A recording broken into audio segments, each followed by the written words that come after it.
He was the type of guy that would listen no matter what. A family in need of answers. He loved theme parks. 1 week after their son died after riding a roller coaster at Epic Universe.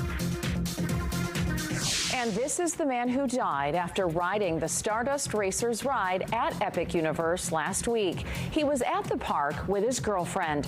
Thanks for joining us tonight. I'm Luann Sorrell. And I'm John Brown. Attorney Ben Crump was in Central Florida today alongside the family of 32-year-old Kevin Rodriguez Zavala. Crump says the family deserves answers.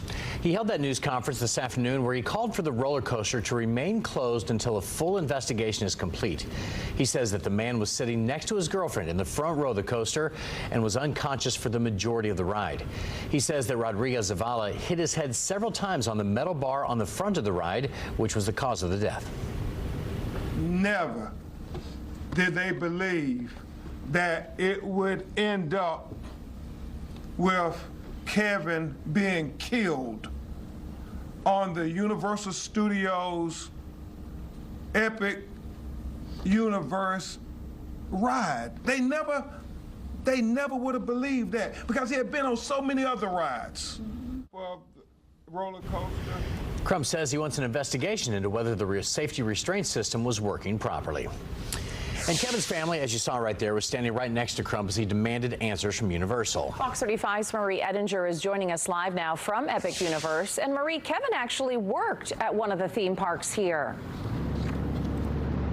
Yeah, and he worked at SeaWorld, and his girlfriend, according to the family, worked at Universal. Now, that family, as you heard, is demanding answers in this case. They're also raising questions about why Universal hasn't already provided those answers to them without them having to raise a lawsuit forward.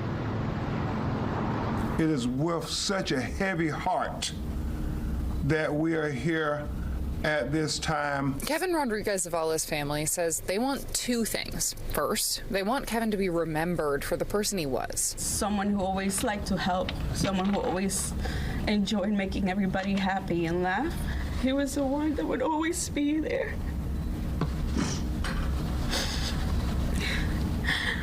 He was wise.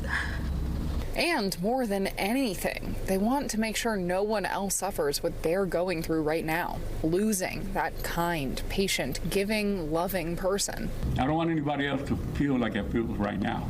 Rodriguez Zavala was 32 years old. His family says he absolutely loved theme parks and roller coasters. He'd called his sister in the morning as he and his girlfriend arrived at Epic Universe and talked about it with his brother and sister-in-law the night before. All he talked about was how excited he was to be going the next day to Epic Universe and how excited he was for all of us to go with him.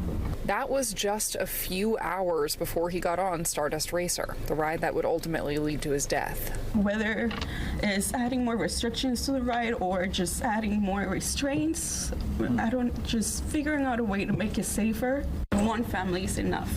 We don't need anybody else to go through this. Rodriguez was born with spinal cord atrophy. He was in a wheelchair, but his family says he was independent. He could drive, he'd earned his bachelor's degree, he had a job at Discovery Cove and SeaWorld. His father says they used to run a nonprofit organization called the Osceola Development Center that helped find jobs for hundreds of disabled people in Central Florida. Rodriguez Zavala worked there as a job coach.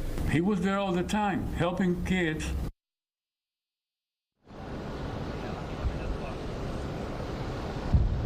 Rodriguez Zavala's family is adamant that his disability is not what led to his death. We'll be talking more about that tonight at 6. Live in Orlando, Marie Edinger, Fox 35 News. Marie, thank you. And we are also hearing from Epic in Universal Studios. In a statement, the theme park says, quote, "Our internal findings to date confirm that the ride systems functioned as intended, equipment was intact at the ride start, throughout the duration of the ride, and upon the ride vehicle's return to the station.